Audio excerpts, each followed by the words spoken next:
At this time, what I'd like to do is introduce you guys to a very focused, goal-oriented individual who's going to speak to us for about the next 30 minutes or so. Following that, I'll be back up to conclude the show. He doesn't have any books to sell. He doesn't travel around the country speaking professionally. He's one of us. All right? His name's Rob Commodari, and in addition to being an inspirational speaker, Rob's a realtor. He operates in two of our most challenging segments, New Res and Res Repaint. And during these challenging economic conditions, Rob has separated himself from his peer group by succeeding in spite of market conditions. He's been recognized as one of the up-and-coming 50 realtors by Real Estate Magazine. He succeeds by setting goals and pursuing those goals with high energy and a positive attitude. At this time, let's give a warm welcome to Rob Commodari.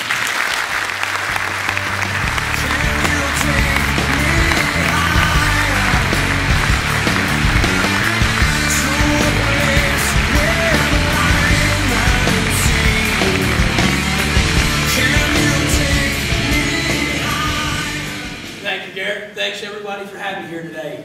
I got to tell you, I'm fired up. Now what I want to know, are you fired up? Can I hear it? Boom! That was a weak boo. Come on. Are you fired up? I want to hear you say, I'm fired up. On three. 1, 2, 3. I'm fired up! There, was that good enough? All right. Quick story for you guys. In 2001, I set a goal to be a speaker. I wanted to be a motivational speaker. 6 months later, I get a phone call from the principal of the high school I used to attend. He had a previous engagement set up from another speaker who had to bail out. Now, fortunately for me, that other speaker referred him to myself. And he said, Rob will do a great job for you. He's passionate, he's excited, he'll do an awesome job for you. So the principal calls me up. He says, Rob, would you be willing to do this keynote speech for us? I said, sure, no problem.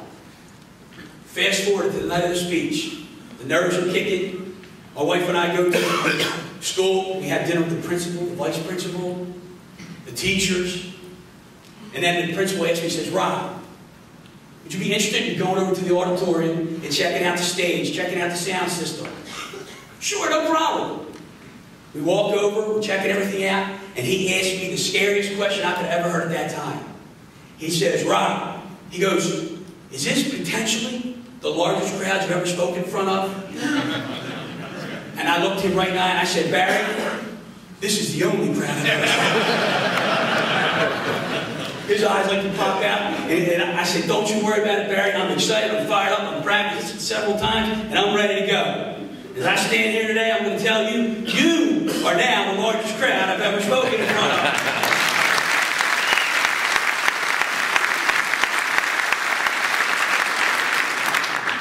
I want to take you back to the song that was playing when I was walking up. The song's called Higher, it's from Creed. If you know the song, the artist who wrote it, what's going on in the song is the guy is miserable awake. He can't stand his life as he's awake.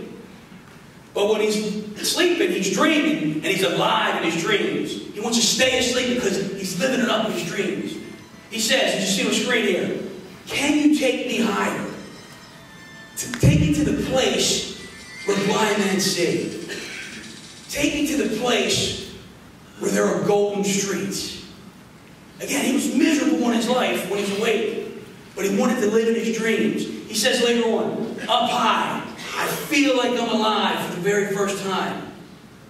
Up high, I'm strong enough to take these dreams and make them mine. What's he talking about right there when he says, up high enough to take these dreams and make them mine? How do you make your dreams your own? Guys, ladies and gentlemen, it is all about writing goals. Goals, goals, goals. Now, when I say the word goals, I know a lot of people tend to cringe and think, I've nothing to do. A task. It's a chore. Just another responsibility. You see, goals aren't about the to-do list, the chore. A goal defined is the end to which all effort is directed. Your goal is to win that gold medal, to be number one. Everything you do every day, from the time you get up to the time you go to work to the time you come back, all those efforts are directed towards that gold medal.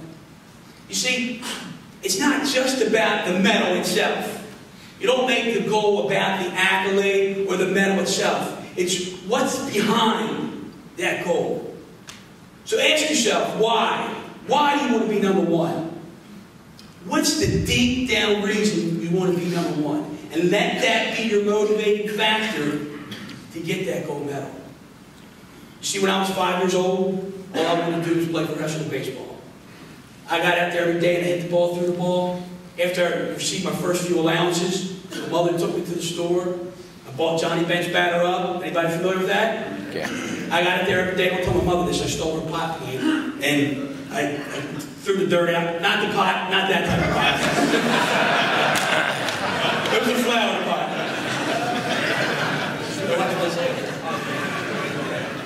Anyway, she had a flower pot. I emptied the dirt. I put the concrete in there. I set it up. And every day I went out and hit the ball right-handed and hit the ball left-handed. I was 5 years old at the time. My father's 5'2", my mother's 5'3". I knew I wasn't going to be a big guy. And the odds of making it pros with that fundamental problem were slim to none. But I went out there, and every day I hit the ball. Every day I threw the ball. I got to A-10 ball. I got through Little League ball, up to high school. Received these honors, MVP for this, that. Go to junior college, do great. Get a scholarship to play ball at Florida Atlantic University. My dreams are coming alive. And then, had 2 injuries. My dreams were shot. I stand here today. I didn't play professional baseball. But I'm a kid from the inner city. I was a kid from the inner city of Baltimore. And I ended up in Boca Raton, Florida. See, goals are opportunities. They're roadmaps that take you to places you might not imagine you could go. I went from the inner city of Baltimore to Boca Raton, Florida. If you know where Boca Raton is, those streets are lined with gold. I never experienced what I thought I would experience down there. It was incredible. But when you set a goal, I talked about the why. Setting a goal is about what it will make of you. What it's going to make of you in the process of trying to set that goal or win that gold medal. Yeah, you didn't come in number one next year, that first place last year. However, I'm sure there were some mistakes that you learned from. There's some systems you can change. There's some disciplines that you can incorporate. Some policies, some procedures that will make you better along the way. And now this year, win that gold medal.